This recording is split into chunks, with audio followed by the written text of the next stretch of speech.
Good morning. Welcome to Harvest Home Hermitage.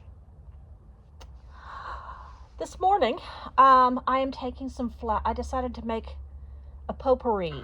I'm taking some flowers that were on my sister's coffin, or in front of her ashes, or behind her ashes at the funeral. She passed away in September after a long battle with Alzheimer's disease. And I'm going to take these flowers and turn them into a potpourri to remember her by. Letty was a lovely lady. She was outspoken and forthright.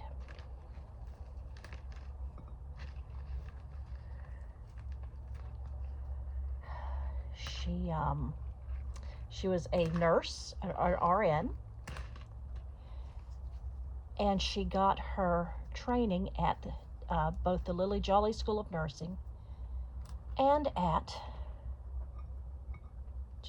Sticks. She finally got her RN degree at the Texas Women's University in Denton.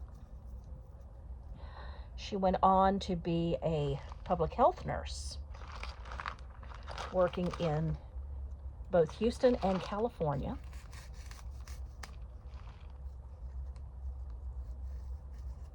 I think I'll leave that live. I think I'll leave that whole. Let's make it identifiable. In California, she went into some of the roughest neighborhoods in California to provide health care to those who needed it.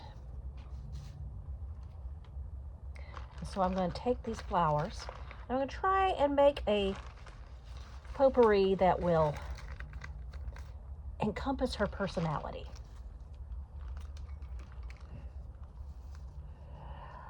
In her later years, she moved to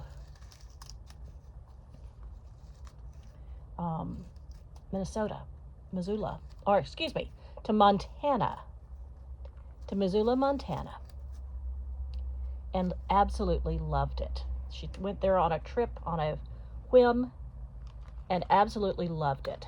So she stayed.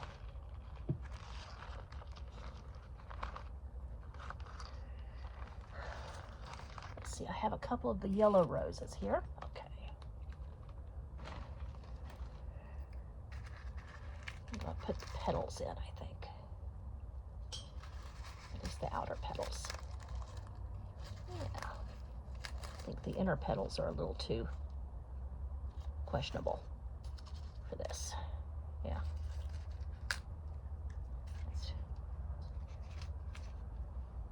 Let's not put the inner petals in, unfortunately. Okay. Here's some of the yellow rose petals to go in. Mix it around a little bit.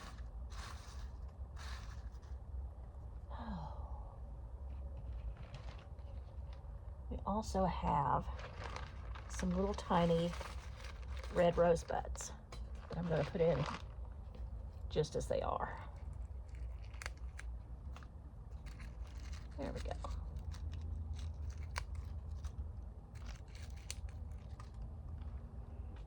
If you're wondering where I'm throwing the sticks, I've got my compost bin, my compost pot that I keep beside the stove when I'm cooking.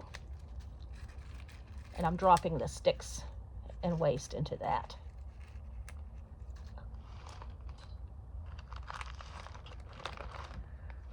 Okay, is everything else off? It's nope, dear, lost another one. I'll have to pick it up later. Oh, there we go.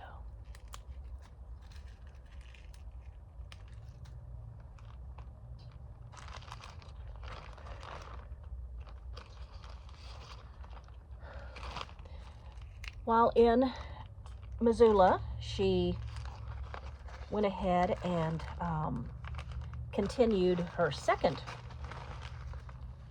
greatest love behind nursing, her art.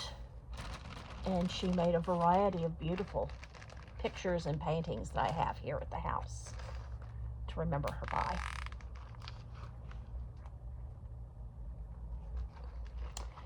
She even sold a few in the park there in Missoula with her little dog Pete beside her. Here we go. There we are. There are the flowers. All right, now I need to mix some fixative. And the first thing you need to know, one of the things you need for a good potpourri is a fixative. I thought I had a little bottle of powdered orris root under here, but apparently I didn't. But I did find some gum arabic. So I have ground that up. Gum arabic makes a perfectly good fixative. It's an excellent fixative, as a matter of fact. And so I have ground some of that up.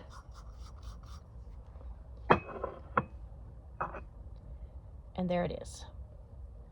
And to that,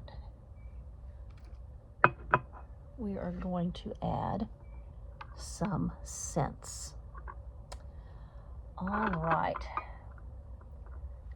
I'm going to put a little bit of rose essential oil because there are so many roses in this thing.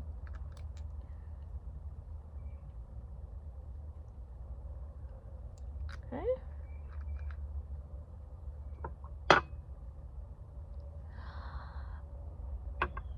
But I'm going to add just a little bit of spearmint too.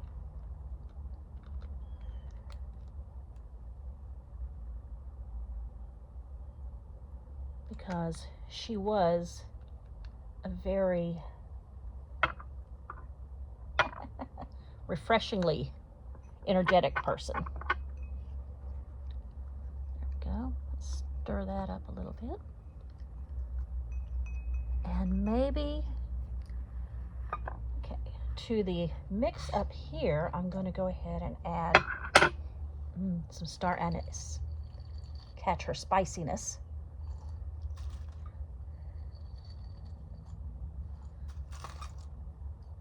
There we go.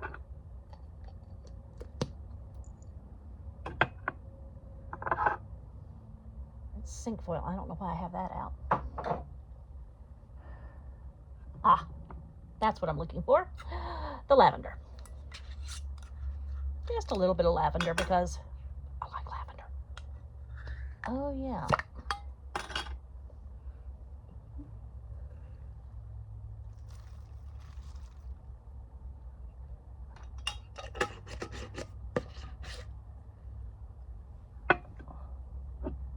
And just a tiny bit of vanilla because she was a very homey lady in some ways. And I couldn't find, this was made by my niece, oops, for Christmas last year, as you can see.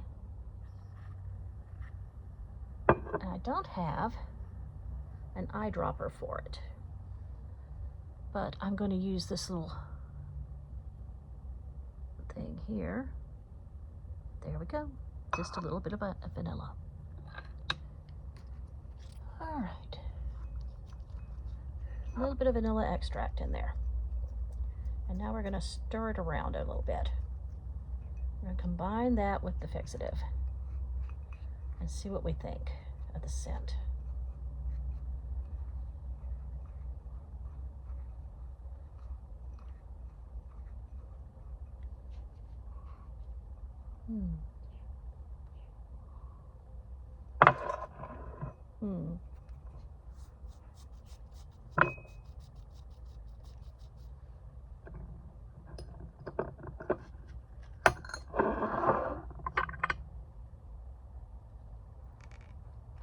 Not quite there yet.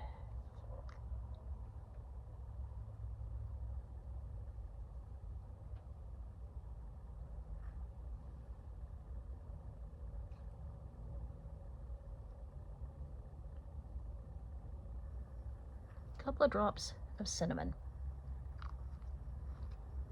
See what that does.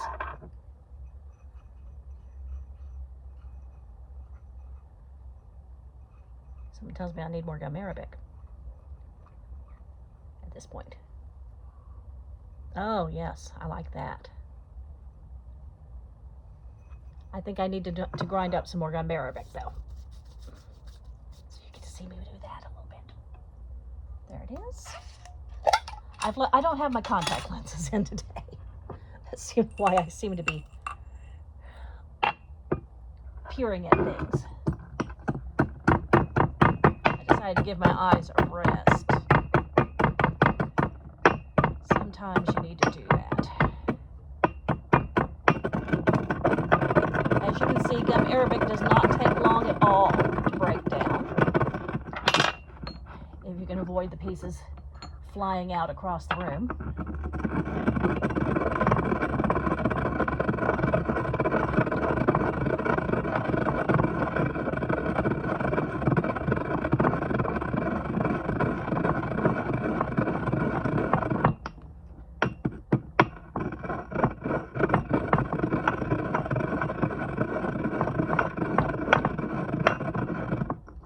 There we go. All ground. There we go. Let's see.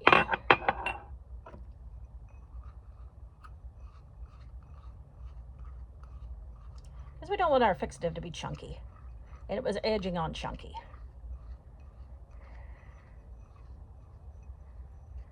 We don't have to regrind our fixative once we've added the essential oils to it. Which I may be having to do. Okay, come on.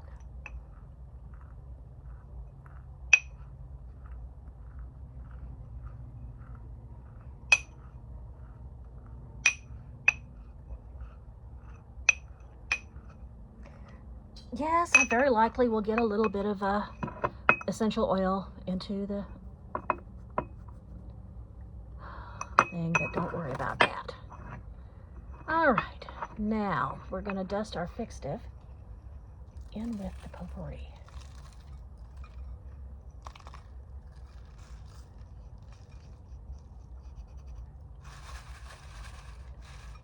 There we go.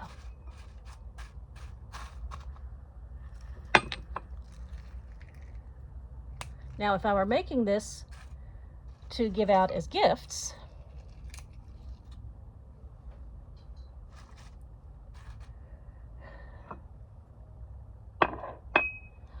I would put it in a bag and let it settle for a while. But my intention today is just to have something that will be a delicious scent, and it is a beautiful scent. I love that. Especially with the addition of the cinnamon. That was a good call. It catches her spiciness of character perfectly. Just perfectly. I'm trying to get things back into the cabinet. I would show you the inside of this cabinet, but it is a complete and utter mess. It's not as neatly organized as some other cabinets we have seen. Yeah. That's the chamomile that I saved last fall. Okie dokie. There goes the gum arabic. Here goes the cinnamon oil. All right, and I can put that back in the kitchen cabinet. This, I think, I will need to go ahead and use. I guess I have some baking in front of me. All right. Well, I hope you enjoyed our little foray into making potpourri. I hope it encourages you to make some potpourri for your own household. Oops, get that out of it. A little piece of the foam. It's a wonderful old-fashioned way to create scent in the home. And in this case, to provide a remembrance. So, have a good day from Harvest Home Hermitage, and blessed be.